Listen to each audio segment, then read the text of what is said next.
News Talk 610 AM and 102.1 FM. KVNU. KVNU News Time is 4:05. I'm Bill Walter with this news update brought to you by CBD7. Once again today, the Utah Health Department reported no new COVID-19 deaths. There have been 2,292 COVID deaths in Utah over the course of the pandemic. New positive cases of coronavirus grew by 185 in Utah today, with 8 new cases in northern Utah. Since the start of the pandemic, there have been 404,810 total cases in Utah, which includes 21,838 positive cases in Cache, Box Elder, and Rich counties. Since the start of the pandemic, among the total cases in Cache, Box Elder, and Rich counties, 21,503 of the 21,830 cases have been declared recovered. Most of the cases were found in Cache County, followed by Box Elder County and Rich County. To date, in the Bear River Health District, there have been 914 COVID-19 hospitalizations and 102 coronavirus deaths. More than 43% of all adults in northern Utah had been immunized as of today. A total of 132,525 doses have been administered in the Bear River Health District. The list of Utahns who are fully vaccinated has reached more than 1.18 million, more than 36% of the state's population. Meanwhile, Idaho is reporting 2,086 coronavirus deaths, and there are 191,397 confirmed COVID-19 cases since the beginning of the pandemic. In the 3 southeast Idaho counties, the case count includes 1,197 positive cases in Franklin County, 389 in Bear Lake County, and 362 in Oneida County. KVNU News Time is 4:07. KVNU weather for tonight. Mostly cloudy, chance of rain showers and a slight chance of thunderstorms this evening, then a chance of rain showers after midnight, low in the mid-40s.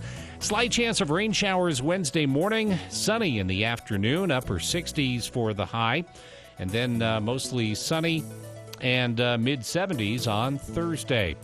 It is 67 degrees right now at KVNU. KVNU weather brought to you by Maple Creek Ranch, offering a relaxing way of life near beautiful canyons that converge on the ranch for afternoon day hikes and horseback rides in the Cache National Forest. They are continuing to offer 2.5-acre lots, so schedule your appointment today at maplecreekranch.net. Trouble with pain, sleep, or anxiety? Want better health? Try CBD7, the CBD experts. You simply can't get this water-soluble CBD at grocery, convenience, or health food stores. Water-soluble CBD7 absorbs 15 times better and tastes great. CBD7 has the only clinically proven formula with real measurable results. Many feel better in minutes. CBD7 is not a drug and has no side effects. Other CBDs just can't do all that. Visit CBD7 today. Learn about CBD and try our best for free. KVNU News Time is 4:08. Leaders of the Church of Jesus Christ of Latter-day Saints announced today the lifting of more restrictions for the Logan Temple and others in the region. The temples will reopen in what the church referred to as Phase 3, beginning in June and July. Phase 3 includes the addition of temple work on behalf of deceased individuals. The numbers of both patrons and temple workers will still be restricted due to a limited temple schedule. Attendance will also be by appointment only. The temples have been presently operating in Phase 2, allowing only weddings and individual ordinances. Today's announcement applied to 60 temples. All of Utah and Idaho's currently in operation, along with most of the others throughout North America. Church spokesperson Irene Queso said that the gradual reopening is due to COVID-19 conditions easing in those areas. Members in each of the reported temple districts are being notified via email when they can make online reservations. The temples have been closed or restricted since March 2020, when the church suspended all worship services worldwide. And the Navajo Nation on Monday reported 2 new confirmed COVID-19 cases, but no additional deaths. Tribal health officials say the latest figures pushed the total number of cases since the pandemic began more than a year ago to 30,780 on the vast reservation that covers parts of Utah, Arizona, and New Mexico. The known death toll remained at 1,301. Navajo Nation President Jonathan Nez reiterated for people to continue getting vaccinated, wearing face masks, and social distancing. KVNU News Time is 4:10. For more details on these and other stories, visit CacheValleyDaily.com. The local news source. News Talk KVNU 610 AM and 102.1 FM. Okay, now, listen up. If you like a little variety in your life and you like to work outside, I have the job for you. Logan Extermination is looking for hardworking, motivated technicians to help them keep up with their booming business. This is a great paying job with full or part-time employment available, and your day is never the same. Pay is $13 to $15 per hour with paid training and certification. Call today, 752-8450. That's 435-752-8450. Logan Extermination is excited to add you to their family. Attention homeowners! You may have noticed the ground shift after your foundation has been poured, causing your house to sink or settle. Protect your investment from issues before they happen. Polylift Concrete Raising and Piering will stabilize, lift, and eliminate further settling by using Magnum Piering products to save you big money down the road. Polylift Concrete Raising and Piering are the foundation lifting experts. Visit poly-lift.com to schedule your free assessment or call or text 435-999-9309. Polylift is locally owned and operated. He won't come. He's too busy. Jenny, of course he'll come. Happy birthday! Dad! I know. You guys didn't think I'd make it, but come on. Could I really miss my son's birthday? Here you go, Dan. Thanks, Dad. But today's Jenny's birthday.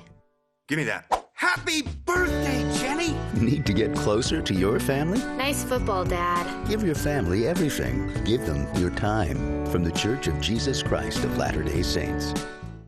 Tom has been a teacher for over 40 years. One day, I think one of the students had asked the question and he didn't remember the answer. And I also noticed that he was letting his class out earlier than they were supposed to let out. I was really starting to worry. Levi and I talked about how it would change our lives, but he was there beside me. When something feels different, it could be Alzheimer's. Now is the time to talk. Visit alz.org/ourstories to learn more. A message from the Alzheimer's Association and the Ad Council. For the people. We are waiting with bated breath for news from the Cache Republican Party meeting an executive committee tonight. With Jason Williams. And I'm really excited about this next segment. We have 2 guests here in studio. We're going to talk about something that we've talked about many times here on the show, but from a bit of a different angle. Weekday afternoons from 4 till 6 on News Talk KVNU, 610 AM and 102 FM.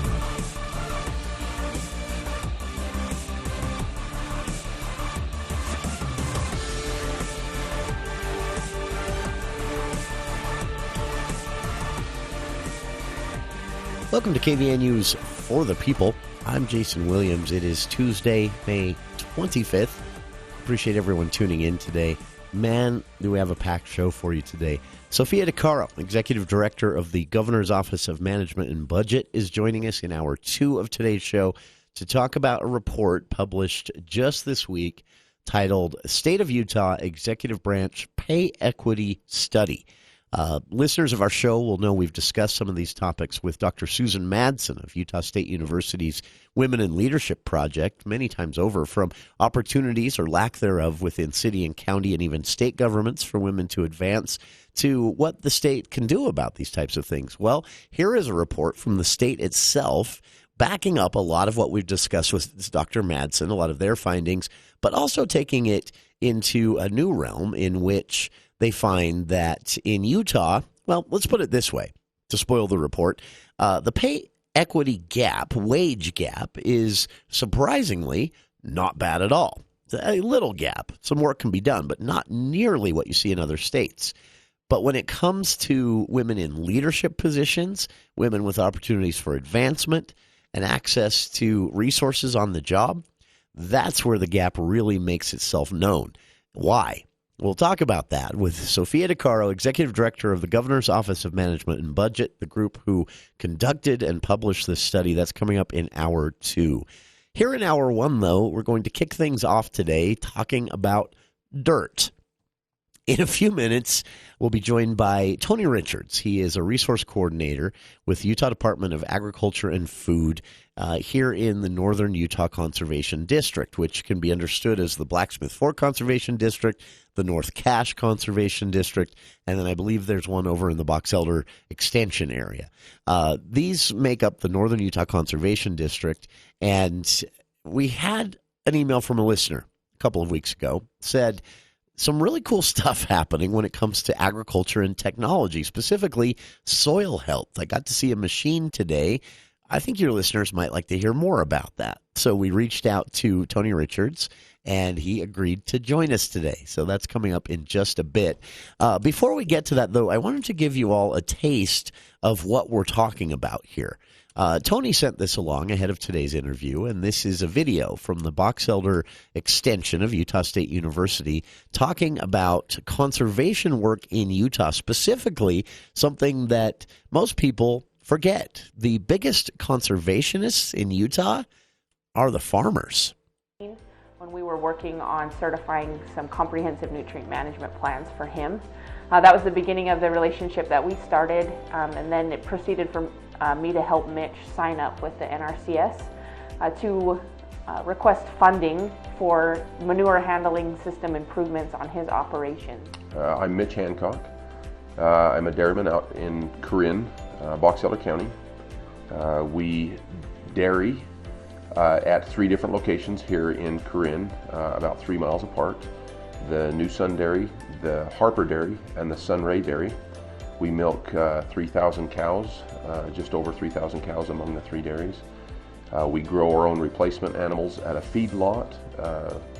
We have about 2,700 animals that we feed to replace our dairy cows. And we farm about 2,500 acres here around this part of Box Elder County to feed our cows. We grow about 65% of our own feed on our farm or buy locally. We grow largely alfalfa hay, alfalfa haylage, silage corn, and grain corn. That's just a bit from this video, conservation work in Utah, but it gives you some perspective on the scope of these farms. These are known, surprisingly, as small farms compared to some of the industry standards out there, especially in the Midwest. But that is huge. And now think about growing all that feed for all those cattle and not having a constantly replaceable set of land blocks or acres to do this on. That basically is exactly what Tony's going to be talking to us about. You can watch this whole video, Conservation Work in Utah, on the Box Elder Extension's Utah YouTube page. I've linked to it on our Facebook page. But again, that's just a little introduction into what we'll be talking about with Tony in just a few minutes. These farms here in Utah that are working to be self-sustaining, and it involves getting better at something we all take for granted, which is caring for, carefully managing, conserving, and thinking about the health of dirt. We'll get to that in just a bit. Our guest again, coming up on the other side of this break, Tony Richards, Resource Coordinator with Utah Department of Agriculture and Food here in the Northern Utah Conservation District. We'll be talking about dirt, soil health, and conservation in Utah, what the latest science and technology is telling farmers and how they're putting it into practice. Stay tuned. We'll be back right after this. Here's Chad Norton, the lawn doctor, with a tip for your lawn. The way you water your lawn makes a big difference. Water restrictions and water costs have both increased over the years. Lawn Doctor is excited to introduce a new service that keeps your lawn green and healthy while watering less. One application of our new HydroGuard service reduces your water frequency by up to 1 day a week, saving you water and money. Watering help, fertilizer, weed, and pest control. Call Chad Norton, the lawn doctor, at 753-LAWN. Follow them on Facebook or go to LawnDoctorCacheValley.com. The dominant voice in conservative talk radio for over 3 decades. Rush Limbaugh. Let me tell you who we conservatives are. We believe that person can be the best he or she wants to be if certain things are just removed from their path, like onerous taxes, regulations, and too much government. We are all endowed by our Creator with certain inalienable rights, among them life, liberty, freedom, and the pursuit of happiness. We remember the cornerstone of conservative talk, Rush Limbaugh.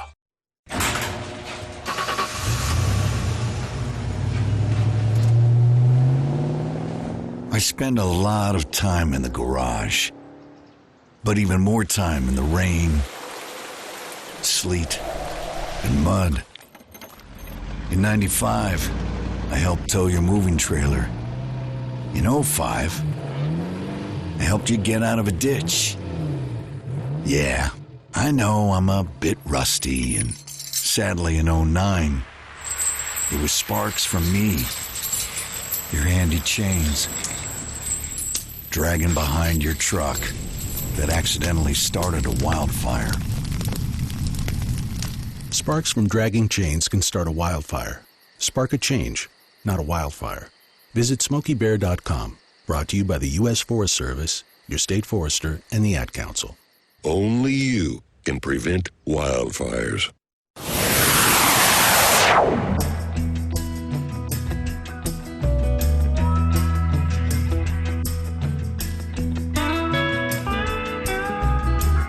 Welcome back to KVNU's For the People. Very special guest joining us right now to help with a listener-suggested topic. These are some of my favorite interviews to do because listeners will email us here at the station and say, hey, what about this? I'm interested in that. I heard about this. Could you get someone to expand on that? And it points us in directions we wouldn't think to go ourselves, so very much appreciate that. If you've ever got a topic you'd like us to spend some time on here on the show, kvnuftp@gmail.com is our email address to send those in. And this, again, is one of those topics. A listener emailed and said, there is some really cool stuff going on in the world of agriculture right now when it comes to technology, when it comes to using the latest science on everything from mass crop improvements to soil conditioning and preservation. So we reached out to our friends at the North Cache and Blacksmith Fork Soil and Everything Else Conservation Districts. Joining us right now is Resource Coordinator with those conservation districts and also an employee of the Utah Department of Agriculture and Food, Tony Richards, joining us. And Tony, appreciate taking some time for KVNU today. Tell us what the world of conservation and soil looks like today. Well, appreciate that, Jason. It's quite exciting, actually, where we're at nowadays with the concept of soil health. It's kind of opened up a whole new world for us. So what we used to think of as soil as just something that a farmer owned. Sure. You know, they have their land and they're growing crops. We're starting to understand that the soil is the most critical point for them. It's their most valuable resource, and that taking care of that soil is what's going to make sure that their farm exists into the future so that future generations can continue on carrying in that tradition. You know, we're starting to understand that the soil is such a living, complex system, and how we manage that system will dictate how productive that soil will be in the future. So it's actually quite an exciting time for us as we understand more and more about how complex the system can be. You know, it's full of biology and life, and how we treat it is going to really dictate how good of a soil we have for future generations. Sure. And I assume as agriculture becomes, unfortunately, more of a scarce thing in the West, though hopefully never completely gone, and as food resources become, well, more important as populations grow here in the West, this is really an intense field of research right now. Yes, yeah, it is. I mean, there is a lot of studying and trying to understand.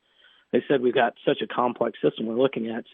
For example, like if you were to take a teaspoonful of a healthy soil, that teaspoon could have billions of living organisms inside it, and to be able to understand their interactions with each other, with our plants, and how our environment works, it's so complex.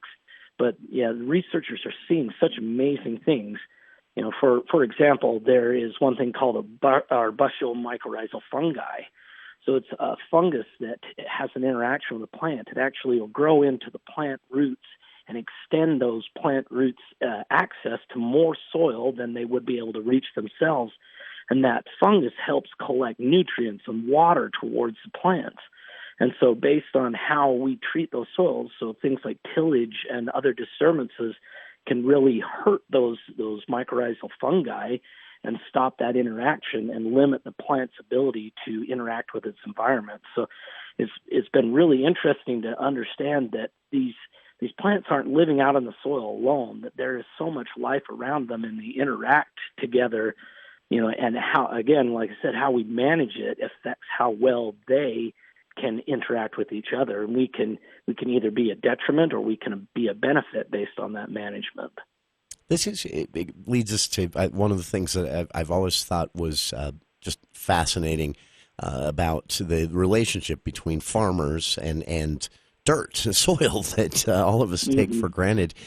Farmers more so. In fact, you know, I would dare say that those in agriculture, especially those who have been in agriculture for generations, are probably some of the most dedicated conservationists, even environmentalists, though they probably don't like using that word, because they know their livelihood is tied to soil health, and they really put the work in to learn, right, how to keep things functioning well. Yes, absolutely. Yeah, farmers are the original conservationists, and in fact, you know, our conservation districts boards are made up of farmers from the area, and it's been interesting as soil health has gained a momentum across the United States. It's been the farmers who have been pushing that, who have been driving it, who have seen and observed these things in nature, you know, and said, "Hey, I'm noticing something that's happening in my field when I do this," or, you know, so they have been the driving force behind this whole movement. And yes, they are the original conservationists. This is their livelihood. That soil is their livelihood, and they have always been the ones who want to take care of it first and foremost. They know without it, they and the rest of us are in some real trouble. This is, you know, not an area of work without challenges. Weather is something we still don't control yet, and that can have a big impact on crops. But, you know, we all know those stories of overutilization of soil, just planting, harvesting. Suddenly you've got a field that won't do a thing. Those days, am I overstating things to say those days are gone, that we know now much more how to keep things fertile and how to keep things going in a way that's far more healthy for the soil? I wouldn't say they're completely gone, but yeah, we are understanding a lot more of how our management impacts that and how we can definitely improve it. You know, one of the biggest things that farmers are fighting nowadays is costs. You know, the costs of inputs and seed and other things that they're having to cover. You know, if they're renting land, it's getting more expensive. And so a lot of the driving force has not only been just the conservation side of it, but we're also seeing that these soil health practices and things can help reduce those costs that they're facing and make their operations more profitable. So I think we have a lot of ways to go, but I think we've got a great momentum going right now. We're starting to understand things better. I mean, in the state of Utah, we're a desert, right? So we do have a little bit more. You know, the Midwest has been doing this for a little longer than we have.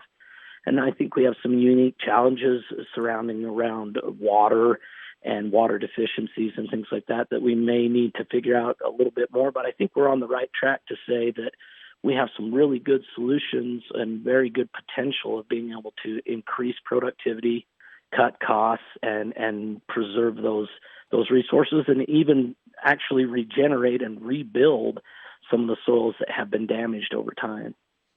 There's some amazing stuff. Hey, first off, researching for today's interview, I just did a quick search and landed on some Facebook pages for the Northern Utah Conservation District. There's also a dedicated entirely to soil, Utah Soil Health Partnership Facebook page. And on these pages, Tony, a lot of videos of some really cool technology, things that I had never seen before when it comes to harvesting, planting, and more. But all of this is geared towards exactly what we're talking about here, right? Doing it the right way? Mm-hmm. Yes, exactly. And North Cache Conservation District and Blacksmith Fork have done a great job here in our county trying to acquire some of the equipment that's necessary to try some of these different practices, like a no-till drill. The other one we have is what we call an interseeder that allows farmers to be able to plant a cover crop into an existing crop like corn. So say when the corn is about 12 inches tall, we can come in with this interseeder and drill in a cover crop in between the corn rows. And then that cover crop grows up just enough before the corn kind of shades it out, and then it goes dormant. And then when the corn is harvested off, that cover crop's already growing. It's there. It's ready. And once that sunlight gets opened back up on it, it can grow back up, hold the soil in place, provide supplemental feed. But the districts have been so instrumental in trying to get that movement going forward, being able to have that equipment available for guys to rent and utilize in the area. They've also supported some soil health workshops that we hold every year where farmers can come and learn from national experts and different people from around the country who've been doing these practices for years. So they have been great in being able to help get that information to us here in this area. It's honestly fascinating to see. I didn't have time to watch it, but there's even a film called The Living Soil that's been shared by the districts on the Facebook pages there that just digs into this a little bit. But we're really coming to a deeper understanding, and things have changed pretty rapidly, right, Tony? For most of us, many of us have probably heard, don't over-till your garden, maybe consider planting certain crops to winterize your garden. But our concept of farming, small farms to large farms, we just think tractors, seeding machines, harvesting machines. There's so much more going on in the background. How quickly do things change, and is it difficult for those in agriculture to keep up? It is changing very rapidly. I mean, when I was going to Utah State, our main things we were learning is calculating fertilizer rates and things like that. And now we have to understand biological interactions and, how to plan multiple crop plantings, which cover crops would be best to meet certain goals. It's a rapidly developing field, and there's a lot of knowledge out there. Right now, YouTube has probably been one of the best teachers as farmers share their experiences in different parts of the world doing these practices.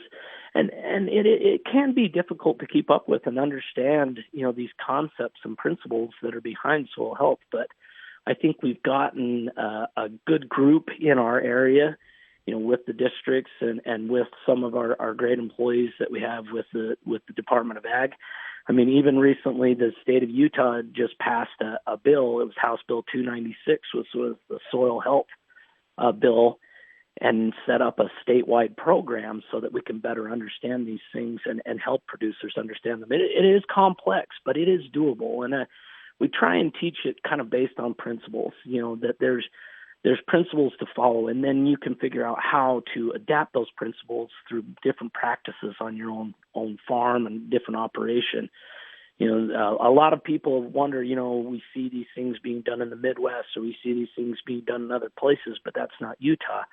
But as long as you kind of set your mind in going, hey, there's a principle, minimize disturbance or maximize biodiversity, try and keep living roots in the soil as long as possible. If you build on those principles and figure out a way that fits into your operation, you can do amazing things. It's fascinating stuff. And again, it's something that I think most of us take for granted. To me, Tony, this would be the most frustrating part of working in agriculture, is that most people, their relationship with food is you go to the grocery store and there it is. And yet you've given us a window here into how complex this world is, the role of science, technology, age-old practices that we know work, some of those dating back to indigenous tribes. It's a fascinating world. And for listeners, I would recommend you spend some time with some of these Facebook pages. I've shared them all on our own Facebook page. There's a Blacksmith Fork Conservation Clinic, the North Cache Conservation Clinic, Northern Utah Conservation Clinic, the Utah Soil Health Cooperative, all on Facebook and all sharing some amazing content to give you an idea of what's going into understanding the world around us in relation to soil, planting crops, harvesting, and food. Tony, it's been a pleasure to have you join us here today, and I appreciate taking the time. For listeners, again, our guest has been Tony Richards, Resource Coordinator and employee of the Utah Department of Agriculture and Food, speaking on behalf of the Blacksmith Fork North Cache Conservation Districts about soil health, what we're learning, what we're changing, and more. And Tony, again, thank you for your time. Thank you, Jason. Appreciate it. Listeners, appreciate you tuning in, and stay tuned. More of For the People coming up after these headlines with KVNU's Bill Walter.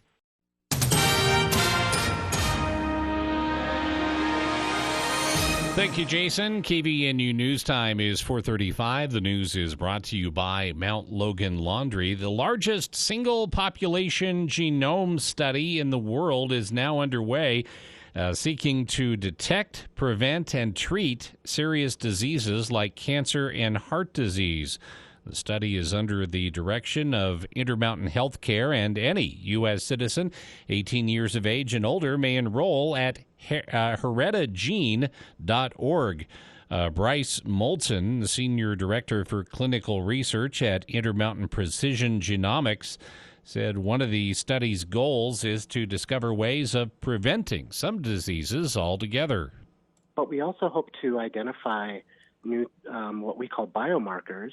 This is, gene mutations that are known disease-causing, and we can identify potentially drug targets for those and develop new drugs or new treatments coming from this particular study. Moulton said if the original blood test reveals a condition the patient may be carrying, it calls for a critical confirmatory test. So what that means is that patients are contacted and told that we may have found something, but we'd like to confirm that before we report that back to you. And so at that point in time, patients are given the opportunity to provide another sample. This can be done actually through just a saliva sample instead. And that's processed, and if we ultimately confirm the original variants or results that we found, then patients are contacted. Moulton said the plan is that Heredicare will study the genes of 500,000 volunteers by 2024 to help scientists discover new information to provide health care for future generations.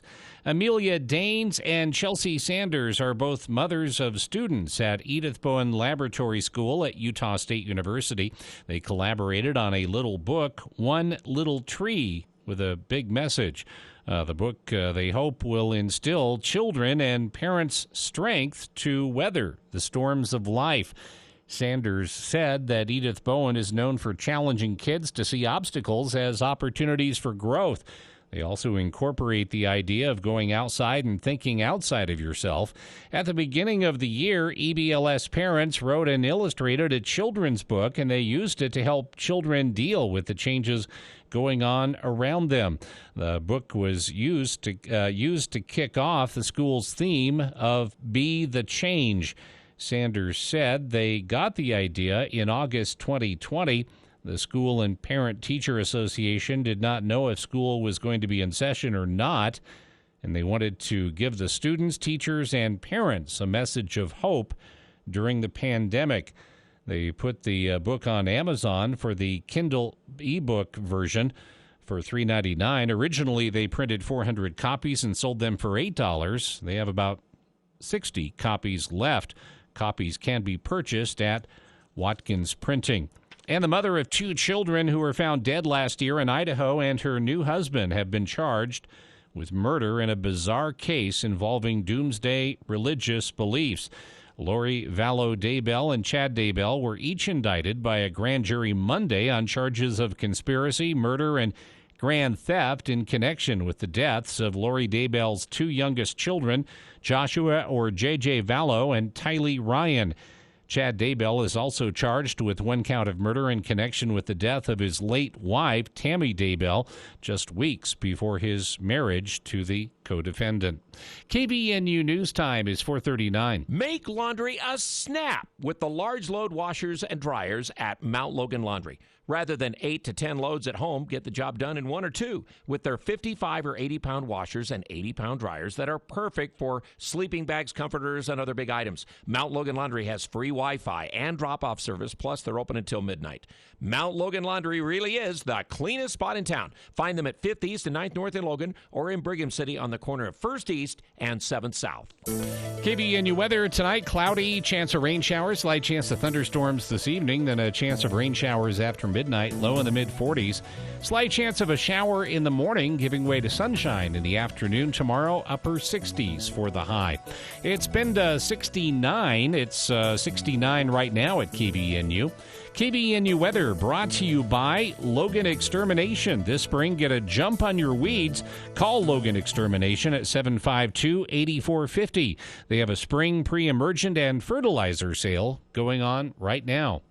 For more details on these and other stories, visit CashValleyDaily.com. This is Senior Branch Office Administrator Monique Benson, bringing you the Daily Financial Market Report for May 25th on behalf of Financial Advisor Daryl Arnell and Edward Jones. U.S. equity markets closed slightly lower, taking a breather from yesterday's strength. Some easing on inflation fears led to the 10-year yield to fall below the 1.6% mark, helping growth stocks outperform. In Europe, major indexes hit records high before retracting some. Asian equities were broadly higher overnight, with China logging its best day performance since last July.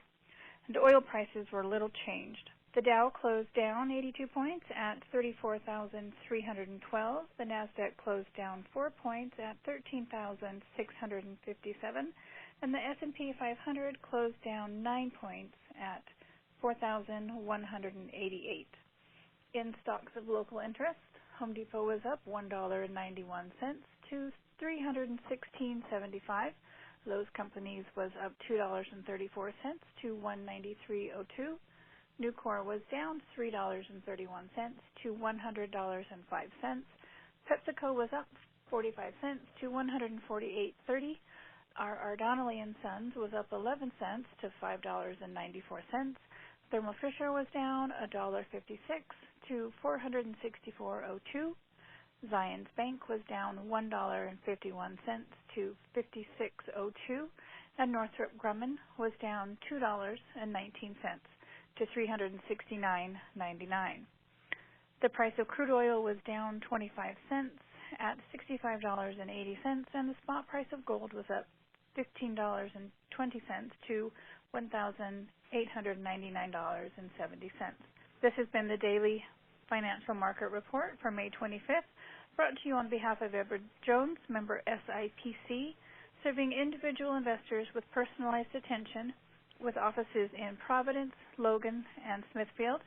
Daily commentary is also located at our website at edwardjones.com. Spring is the season to get outside and do a project or two. A good place to get started is Stevens Forest Products. Pick up bark, mulch, or compost by the bag for $1 or $2 less at Stevens, or buy it in bulk and save even more. Stevens is also your best source for flagstone, perfect for patios and walkways. Choose from 7 color choices. Pick up a few pieces or take home a pallet. Delivery options are available. Stevens is also home to over 5,000 in-stock railroad ties with prices beginning at $13.99. Stevens Forest Products, between Smithfield and Logan at 3277 North Main. Every Saturday morning at 9, you get information to prepare you with retirement solutions for the journey ahead. It's Smart Money Ascent with Clayton Alexander of Teton Wealth Group. How do we solve that number one fear or that number one concern? Make sure you never run out of money. And Teton Wealth Group's Ethan Miller. Then, when you leave Teton, when you leave our offices, you're going to have a plan that you're both excited about. It's where your retirement questions are answered. Smart Money Ascent, Saturday mornings at 9 on News Talk KVNU, 102 FM and 610 AM.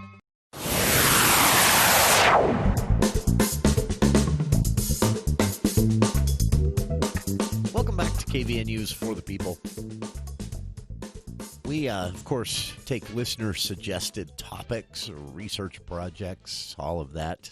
You can email them in at kvnuftp@gmail.com or post them as a comment on Facebook, Twitter, any of those things. Although, I'll be honest with you, I'm experiencing a little social media burnout for the last couple of months, so a bit slower of a response on social media than most people are used to, I would guess. So email is probably the best way, kvnuftp@gmail.com. And listener-suggested topics are always fun. We had a great interview just last week with a train historian, which was a listener wanted to know more about the Cache-Pocatello connection, and even this train that for a brief period of time took people from Cache Valley up to Yellowstone in a passenger rail route. Didn't last very long, which kind of surprises me. You'd think it would have been popular. It wasn't. And fun conversation that was generated by a listener wanting to know more, wanting to know if we knew of any train historians. I didn't, but we found one. That interview, by the way, can be heard on our podcast and also read about at CacheValleyDaily.com in the story there. Man's name is Thornton Waite, W-A-I-T-E, and he is an amateur historian but has been researching and writing about, in about 9 different books so far, trains in the American West. He's been doing that for a few decades. So, smart guy. Fun conversation. An example of some of the things that our listeners get us thinking about. So please, if you have an idea, a request, anything like that, something you'd just like to hear talked about more, send them in, kvnuftp@gmail.com. This one also comes from a listener. Unfortunately, and this is actually part of the story I'm here to report, unfortunately, I could not find anyone to speak to this, to answer the questions. But it was a great question sent in from a listener late last week. We didn't have time to get to it on Friday's show, but the question was, are the bathrooms going to be open at city parks, county locations, state parks, national parks? If you traveled at all outdoors in 2020, that's probably one of the first things you noticed, is that most of the public facilities, at rest stops sometimes, at national park pull-offs and even stay locations, most of the public facilities that are there for convenience or those occasional emergencies that come up after a long drive, they were locked for public safety reasons, and it was a smart thing to do. If you've ever been in some of those locations, they are grouping points of large numbers of people that for some weird reason seems to come in waves. I noticed that once at the Bear Lake Lookout, there at the summit of the canyon, heading down into Bear Lake. I was waiting there for some people who had been having car trouble through the canyon. I wanted to make sure they made it through. I ended up waiting about an hour, and I noticed that people would come in every 10 minutes. Big wave of people, then empty parking lot. I don't know what's up with that. But anyway, the bathrooms would be locked. This was hugely inconvenient and for most people, unexpected as well. There was no big public service announcement about this. They were just suddenly locked. So a listener wanted to know, are they going to be open yet if they plan to travel towards Yellowstone? And so I thought, that's a dang good question. And I reached out. And here's what I found. And this is why we don't have a guest to speak to any of this, what you can expect in national parks, state parks, and more. What I found out is that no one really has an answer right now. In fact, I would put it this way. It's case by case. Here in Utah, I was directed by the Department of Natural Resources to the Coronavirus Task Force website, coronavirus.utah.gov, and there's a tab there where you can click on recreation. The information there says this: visit parks and recreation areas during a weekday or during non-peak hours. These are their recommendations for staying safe, considering, COVID-19 still spreading throughout Utah, including here in Cache Valley, but also still spreading in Wyoming, much more so actually, though they're not really testing for it anymore, so who knows. Idaho as well, still having, some significantly, or at least noticeably high case counts, though seeing a decline over the last couple of months like Utah did. They haven't declined as much as a percentage of population, at least. So people understandably going to be concerned about this and wondering what the safety rules are going to be as we transition out of the pandemic, which is going to take us a few months, maybe at least 2. So I don't know, folks. I tried so hard to get this answer for everyone. But what I did learn is that the decisions haven't necessarily been made yet. So again, I was pointed towards coronavirus.utah.gov/recreation, and also recommended that you check the state of the location you're headed to. If it's a state park or a national park in, say, Wyoming, check out Wyoming's own coronavirus information page, which I couldn't find. Idaho has a great one, though, and it is also available at idaho.gov. This is basically what the Utah one says. It's a bunch of recommendations about being careful traveling during weekdays if you can to avoid running into crowds. Stay home if you're sick, obviously. I mean, that should be a rule generally all the time. Don't go out in public if you're sick. Keep recreation areas clean yourself. Pack out what you bring in, and avoid unnecessary risk if you're uncomfortable about this. No word whatsoever on any change to the state rules that had all the public facilities closed last year. So what did the national parks have to say about this? Same thing. No one really knows. No one was sure. What I did hear is that for the most part in, say, Yellowstone, things have gotten a bit back to normal. But Yellowstone, of course, doesn't officially kick off and unlock the doors on those public restrooms until Labor Day, or Memorial Day, sorry. So that one's not going to be an option right now. As far as state parks go, or public facilities that you can find throughout the Uinta-Wasatch Cache National Forest, here is the definitive answer. Good luck. You might find some that are open. You might find some that are still locked. The state apparently hasn't provided any guidance on this here in Utah, and so some locations are going with the last thing they heard, which is keep the public facilities locked for public health reasons. Others, hearing the news that, the mask mandate was lifted, vaccination rate continues to climb and more, have decided to open those public restrooms back up. But again, as far as consistency goes, as far as a guarantee that there will be public facilities for you along your route to a state or a national park here in Utah or even in a nearby state, it's anyone's guess. The Salt Lake Ranger District, the Pleasant Grove Ranger District, Heber-Camas Ranger District, Evanston Mountain View Ranger District, all of them told me they're waiting to hear from the state. So there's your answer. Appreciate you asking, but there's your answer. We'll let you know if something more definitive comes down the pike. For the People continues right after this. Metal Mart is everyone's metal store. So come on in and see what you can do at Metal Mart. If you are welding, building, fixing, or repairing, Metal Mart is your metal source. With one of the biggest selections of metal products, including aluminum and stainless steel, you'll be amazed at the selection of items available to you. Now, when it comes to buying metal, Metal Mart understands that not everyone knows what they need when it comes to metal products. We understand that not everyone works with metal every day, so let us help. Come on into Metal Mart at our Lehigh or Logan stores and let our awesome sales force take care of you. Projects big or small, we can serve them all. For 27 years, Metal Mart has provided excellent service to all customers. So no matter your knowledge or skill level, when you need metal, come to everyone's metal store. Metal Mart, serving all of Utah and the surrounding states. Metal Mart is ready to serve. Call today in Lehigh at 801-768-3332 or Logan at 435-363-9001. Visit online at metalmart.biz. Open to all. Metal Mart is ready to help you. See you soon. Hi, this is Gordon Deal. Wednesday on This Morning, America's First News. How much has changed in the U.S. 1 year after the death of George Floyd in Minneapolis and the outcry that followed? We'll explore. Also, summer camps that rely on foreign workers with cultural exchange visas are getting anxious about pandemic complications, and a list of the best cars under $25,000 for college grads. Wednesday on This Morning, America's First News. From 4 to 6 on News Talk KVNU, 610 AM and 102 FM. Your station for news and talk. This is Phil with Cache Valley Pharmacy. We love being in Cache Valley and want to thank you for your support. Cache Valley Pharmacy features the best prices in the valley. And as always, free delivery. If you're in the market for prescriptions, check first with Cache Valley Pharmacy for the absolute best prices, especially on compounds and insulin.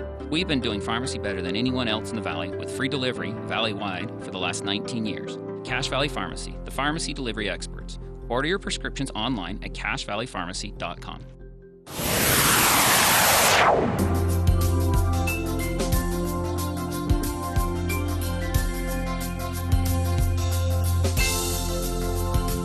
Welcome back to KVNU's For the People. Wrapping up hour one here with a preview of hour two. Why? Because in hour two, a very special guest is joining us. We're going to be speaking with none other than former state lawmaker Sofia DeCaro. Sofia is now the executive director, after appointment by Governor Cox, of the Governor's Office of Management and Budget, a subdivision of the Governor's Office of Management and Budget, the Governor's Office of Planning and Budget. These differences in name matter, believe me, even though it might sound silly. Just published a new report called Executive Branch Pay Equity Study. This was actually a campaign promise and priority of Governor Cox coming into office to examine equity of pay in state positions. Now, equity of pay could mean women and men. It could mean whites and minorities. It can mean communities of, economic challenges, communities where maybe wages are much lower than in other areas of the state. And so equity can mean a lot of different things. The governor's office basically, or the governor basically said, let's find out. Let's look into this. Let's see where we're at. You can't really know what to change. You know that there's inequity. That's a given. But you can't say where it's at or how to address it unless you take a look. So Governor Cox, when this report was published this week, said, state employees demonstrate extraordinary dedication to the taxpayers they serve. We are pleased to learn that on average, based on this report, state compensation policies provide equal pay for equal work, on average. But we know there were some problem areas. Where were those problem areas? Well, I'll give you some examples from the report, which you can download via the link on our Facebook page before taking a listen to our time with Sofia DeCaro, Executive Director of the Governor's Office of Management and Budget, coming up in just a few minutes again here on For the People. The report says in areas like the DABC, Alcohol and Department of Alcoholic Beverage Control, the areas of transportation, UDOT, things like that, the state is doing really well when it comes to wage equity. People making the same, as Cox said, the same wage for the same work. And on average, the state does really well. Where were the problem areas? Well, no surprises here. Problems in law enforcement was an area with a lack of equity. There was also where women were making less than men for the same position, same work. Also, communities of color making less in law enforcement than white officers. That's something, easy to address. But again, on average, as the governor said, and as the report says, right in the executive summary at the first, on average, the state of Utah really didn't have that big of a wage gap. So why is this report not being heralded as a resounding success for Utah? Well, what they found is that much like the research of Dr. Susan Madsen at USU's Utah Women in Leadership Project, Dr. Madsen's been a frequent guest here on our show and will be again in the future. What they found is that the problem in Utah isn't necessarily a wage gap issue. It's an opportunity gap issue. The state in this executive branch pay equity study accidentally stumbled across the fact that women are having a harder time getting into leadership and decision-making roles. Women are less often found in management roles. And that we already knew from the work of Dr. Madsen and researchers at USU. But obviously then this translates into a different type of work experience, less access to benefits that sometimes are only offered to middle and upper management, less access to high enough salaries that make childcare and even early daycare, for example, affordable to a family. These types of things can then keep a woman from taking a promotion that's on the books up for grabs. So that's, in essence, what this report found. What does the report suggest as potential solutions? Well, that's exactly what we'll be talking about. Starting off hour 2 of today's show, with our guest, Sophia DeCaro, former state lawmaker, now via appointment by Governor Cox at the first of this year, Executive Director of the Governor's Office of Management and Budget. Sophia will be with us to talk about this recently published, just this week, Executive Branch Pay Study and what it means for both the state, counties, cities, and even industries here in Utah. Sophia DeCaro, our guest, right after this here on KVNU Logan.